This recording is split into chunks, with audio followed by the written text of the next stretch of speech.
Hey everybody, Nick Espinoza, your chief security fanatic here, and today we've got to talk about China because China just saved Facebook, aka Meta, and the real question is why. Now, this is coming from Jonathan Vanian of CNBC, and I think this is important information because Meta can thank Chinese retailers for helping lift the company's first quarter sales after 3 consecutive quarters of revenue declines. If you recall, Mark Zuckerberg pretty much went off the rails trying to make the metaverse work and lost a whole bunch of money. They've been laying off people left and right. So, as chief financial officer of Meta, Susan Li told analysts during the earnings call, the social networking giant, quote, saw acceleration among advertisers in China targeting users and other markets, which we believe was due in part to dropping shipping costs and easing COVID lockdown for those advertisers, end quote.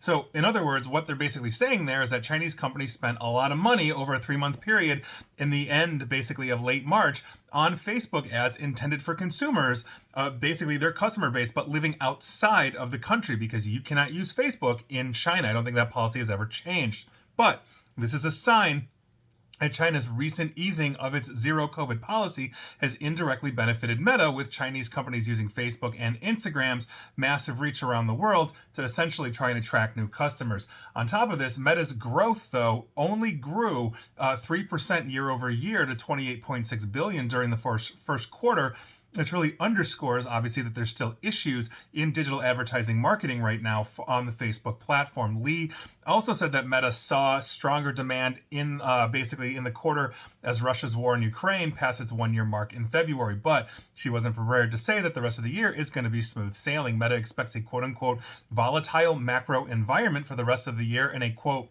challenging regulatory environment overall, according to Lee, and she's referring to the European Union regulators who continue to impose tough data privacy laws requirements that are affecting Facebook and Meta, which is true. They're coming down like the fist of an angry god and fining the hell out of Facebook and Meta, which quite frankly is long overdue. We should be basically fining them out of existence. I can't even speak.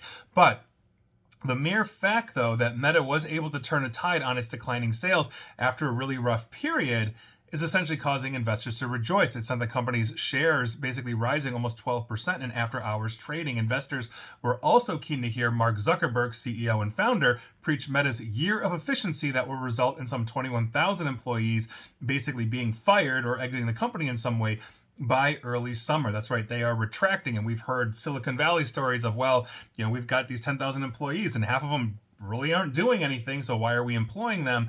We're getting rid of that bloat across Silicon Valley, which is good and bad in its own way, because obviously you never like to see people lose their job, but efficiency is efficiency. But here's the thing.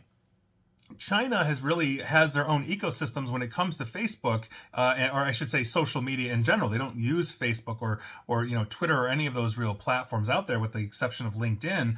And so having Chinese retailers essentially go there and start propping up Facebook, it makes me wonder if there are bigger picture things in mind. We are coming into a 2024 election where Facebook is still a major driving factor in all of these things in terms of disinformation, misinformation, all of that, and for that to go away or for that to become less potent as an effective weapon for information warfare, that leaves me wondering if the Chinese government themselves aren't encouraging their businesses to basically keep up shop, prop that economy up, the economy of Facebook. And we've seen this happen, in other areas as well, where Chinese corporations have consumed, media companies, or they've consumed other aspects of different verticals, to keep things moving, to basically flow money to and from China or whatever the Chinese government wants. We've also seen this in Russia when Greece started defaulting. It was the Russian oligarchs that came in and started buying Greek media companies that started spewing Russian disinformation, single-handedly keeping essentially those media companies, those television stations and networks in Greece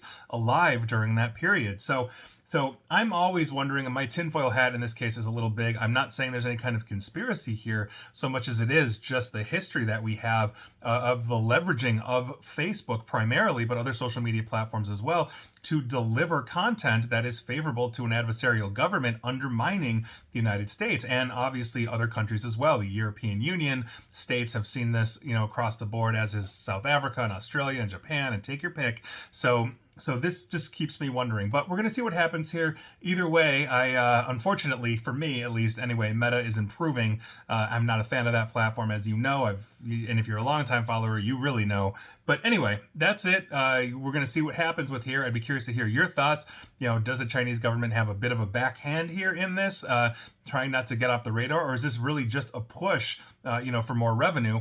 I think it's probably a combination of both, but I think we'll eventually, in the long run, find out. And please like, share, follow me here on Facebook and Twitter for as long as those platforms exist. Same with YouTube as well. And as always, stay safe, stay online, and please attempt to stay private. Thanks, everybody.